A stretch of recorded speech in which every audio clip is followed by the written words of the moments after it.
Et oui, on avait beaucoup de compliments de la part du romancier et académicien Éric Orsena, qui est notre invité des compliments, parce que vous regardez Télématin. Bonjour Éric Mais oui, Orsena. parce que Bonjour et c'est pour bienvenue. moi le milieu de la journée. Et oui, vous vous levez à 5 heures, Je c'est me ça? lève à 5 heures pour écrire depuis que j'ai 8 ans. Et donc, j'ai le milieu de la journée, c'est Télématin. Et bien voilà. Pour moi, Bon. c'est télé fin d'après-midi. Eh On bien, n'est vous pas en- venu pour parler de nous, mais pour parler de vous, hein, Oui. je vous rassure. Et vous Ah, en quand avez même. profité pour écrire justement ce livre, Éric Orsena, qui s'appelle Les mots immigrés, qui est donc publié chez Stock et que vous avez coécrit avec Bernard Cerchiglini, qui est Un immense savant, immense un linguiste. grand linguiste, Eh oui, voilà, linguiste parce que vous avez rencontré Ah bah, bien il y a sûr. longtemps et qui est un ami, je Voilà. crois, à vous. Est-ce que déjà vous pouvez nous expliquer ce qu'est un mot immigré? Un mot immigré, c'est un mot qui vient d'ailleurs. Et c'est grâce à ces mots immigrés que nous avons une langue française. Et donc, j'ai eu une idée toute simple, c'est-à-dire qu'à l'occasion du débat du deuxième tour de la présidentielle, il y a un ou une candidate, on va dire, qui n'aime pas vraiment les immigrés, qui tape sur les immigrés sans arrêt. Et alors, les immigrés font la grève. Ce qui fait que le ou la candidate, qui n'aime pas les immigrés, Elle n'a plus de mots? elle n'a plus de mots, parce qu'ils font la grève. Et donc, l'idée, les mots immigrés acceptent de revenir pour nourrir le débat, que si chaque soir, il y a une demi-heure où on raconte les vagues successives qui ont nourri, enrichi la langue française. Et alors, chez les mots, il n'y a pas de grand remplacement pour rester dans les thématiques présidentielles, mais un grand enrichissement. Mais c'est ce que je pense, parce que au fond, le premier mot quasiment préhistorique, ça serait caillou. Et puis après, il y a les mots gaulois. Mais les mots gaulois, il y en a assez peu.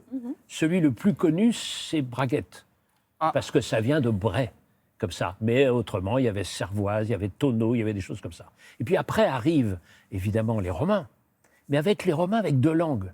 Une langue populaire, comme Cavalius peut-être, et puis une langue un peu plus savante, avec Écus, vous voyez. Donc c'est cet enrichissement et cette diversité sans Ça se arrêt. mélange vraiment, Ce les mots, mélange sans arrêt. Et puis il y a les mots arabes. C'est-à-dire, ça ne va pas faire plaisir à certaines personnes, mais il y a beaucoup plus de mots d'origine arabe dans la langue française que Comme- de mots comme lesquels, d'origine par gauloise. exemple? Ah bah, le plus merveilleux, parce que je suis marin, c'est Émir al-Bar, c'est-à-dire le chef de la mer, amiral. Ah, d'accord. Amiral. c'est Mais ils comme font ça. pas de politique, Et les algèbre, mots. Ils comme font pas ça. de politique, les Mais mots. pas du tout. Bah, Ouais. c'est la réalité. Ouais. Ceux qui font de la politique, de la mauvaise politique, c'est ceux qui choisissent dans l'histoire ce qui les intéresse eux. Ils les Et on arrangent. le voit d'ailleurs dans la crise ukrainienne où on accuse de nazi un juif. Ouais. Il n'y a pas que les mots arabes. Moi, j'ai découvert, et je ne le soupçonnais pas du tout, que par exemple, escarpin, lavande, politesse, moustache avaient en commun de venir de l'italien. Ben, de l'Italie. L'Italie est arrivée juste après. Alors l'Italie est venue après la vague arabe, il y a eu les vagues espagnoles, mais surtout la vague Italie, à tel point que c'était un peu snob de parler italien, et comme nous maintenant, de parler anglais. Donc vous voyez, c'est toute cette histoire. Pour moi, la langue française, depuis toujours, depuis que j'ai écrit La grammaire est une chanson douce, pour moi, la langue française est un être vivant. Donc je rapporte tous les enrichissements de cet être vivant qui est notre langue. Ce qui est formidable avec vous, avec Orsena, c'est qu'on lit et qu'on s'amuse et qu'on prend du plaisir en lisant. Le français est une langue vivante, vous le disiez, et pourtant, vous savez qu'on reproche beaucoup aux politiques, parfois même aux journalistes, d'utiliser beaucoup de franglais. Ça énerve les puristes. Et écoutez notre président, Emmanuel Macron, par exemple. Parfois, quand Emmanuel Macron parle, C'est plus start-up en France, c'est scale-up.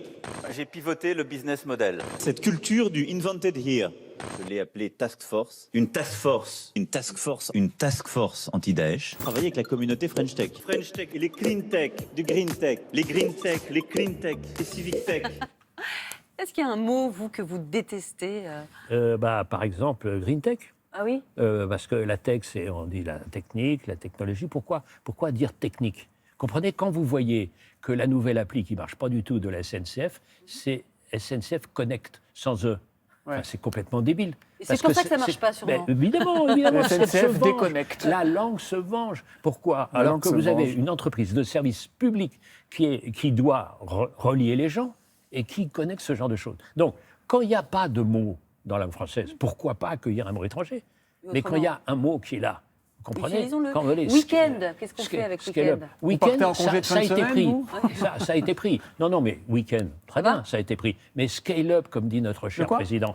Oui, scale-up, c'est-à-dire monter en grade, monter, vous voyez, valoriser un peu. Pourquoi pas? Ça existe. Pourquoi mettre scale-up? C'est comme quand on dit la France Il l'a dit au début, et je sais si j'aime ce cher président, mais enfin, quand on dit Start-up Nation, Ouais. ça veut dire quoi? Eh bien, c'est faux, c'est pas comme ça. La France, il y a évidemment des entreprises comme ça qui se lancent, et puis il y a des traditions, et puis il y a des mouvements beaucoup plus longs. Comprenez? Pourquoi abandonner ça? Comprenez? Si on me disait, vous abandonnez la langue française, ma chérie absolue, et vous avez une autre langue, comme la langue espagnole, la langue anglaise ou la langue russe, je me dirais, bon, j'abandonne un univers, je remplace par un autre. Mais si on me dit, tu abandonnes la langue française pour les 200 mots qui servent en fait juste à faire du pognon, je veux dire, c'est comme si on me disait, tu n'as plus de gastronomie, Ouais. tu vas être nourri par 5 pilules et puis des Dis donc, perfusions.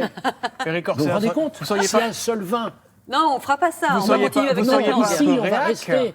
Vous seriez pas un peu réac parce que vous aimez bien les mots qui ont évolué dans le temps et vous n'aimez pas les mots qui évoluent aujourd'hui. Mais pas du tout. On a abandonné cette idée de se faire enrichir par des civilisations entières pour se faire complètement la remplacer par des mots qui pensent uniquement à la rentabilité à court terme.